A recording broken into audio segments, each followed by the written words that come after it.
اگر آپ بھی ہالی ووڈ کی فلم ڈون کے فین ہیں تو جانتے ہوں گے کہ ڈون 2 اس سال کی سب سے زیادہ بزنس کرنے والی فلم بن چکی ہے۔ ڈون فلم 1965 میں امریکی رائٹر فرینک ہربرٹ کے لکھے گئے ایک ایپک سائنس فکشن ناول پر بیسڈ ہے، لیکن اس فلم میں ایک بہت خاص بات ہے جو کہ بہت کم لوگ جانتے ہیں، اور وہ یہ ہے کہ اس فلم میں بہت سے ایسے ہسٹوریکل ریفرنسز ہیں جو قرآن اور اسلامک ہسٹری سے لیے گئے ہیں۔ ڈون کی کہانی کا مرکزی کردار پال اٹریڈس ہے، جس کا قبیلہ فریمن ہوتا ہے، جو کہ انٹرسٹیلر بادشاہ نامی سیارے پر حکمرانی کرتا ہے، اور مسالے کا کاروبار ان کی کمائی کا واحد ذریعہ ہوتا ہے جو وہ دیگر دنیاؤں کے رہنے والوں کو بیچتے ہیں۔ ناول اور فلم میں فریمن قبیلے کا جو رہن سہن اور کاروبار بیان کیا گیا ہے وہ واضح طور پر شمالی افریقہ اور مشرق وسطیٰ کے بہت سے مقامی بدوؤں کے قبائل سے متاثر ہے۔ خاص طور پر اردن میں واقع پیٹرا کے کھنڈرات کو نہ صرف فلم کی شوٹنگ میں استعمال کیا گیا ہے بلکہ ہزاروں سال پہلے پیٹرا میں بسنے والی قوم کی کہانی کا ریفرنس بھی شامل کیا گیا ہے،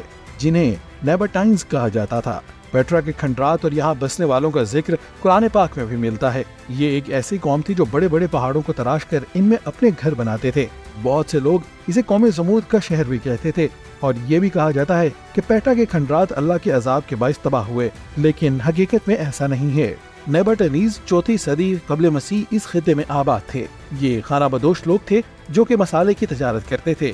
جس کی وجہ سے بہت زیادہ لوگ امیر ہو چکے تھے اور انہیں رہائش اور اپنی دولت کو محفوظ بنانے کے لیے مضبوط بلڈنگز کی ضرورت محسوس ہوئی، تو انہوں نے پہاڑوں کو تراش کر خوبصورت گھر بنانے شروع کیے جو کہ نہ صرف آرکیٹیکچرل شاہکار تھے بلکہ نہایت مضبوط اور محفوظ بھی تھے۔ لیکن سب سے حیران کن بات یہ تھی کہ اس شہر کو سورج کی سمت اور سیدھی لائن میں تعمیر کیا گیا تھا، جس کی وجہ سے دور سے دیکھنے میں یہ عمارتیں پہاڑوں کا ہی حصہ معلوم ہوتی تھیں۔ وقت گزرنے کے ساتھ ساتھ اور دولت کی فراوانی کی وجہ سے یہ شہر اندرونی سازشوں اور رومن سلطنت کا نشانہ بننے لگا، اور بالآخر پیٹرا کے بادشاہ کی موت کے بعد رومنز نے اس شہر پر قبضہ کر لیا اور نیبرٹنیز ایک بار پھر سے خانہ بدوش ہو گئے۔ ڈون فلم میں بھی فریمنز کی ایسی ہی کہانی کو دکھایا گیا ہے، لیکن پیٹرا کے برعکس فلم میں مرکزی کردار پال اٹریڈس اپنے سیارے پر قبضہ کرنے والی سامراجی طاقت کے خلاف لڑائی کا اعلان کرتا ہے اور کمزور ہونے کے باوجود ان کا مقابلہ کرتا ہے۔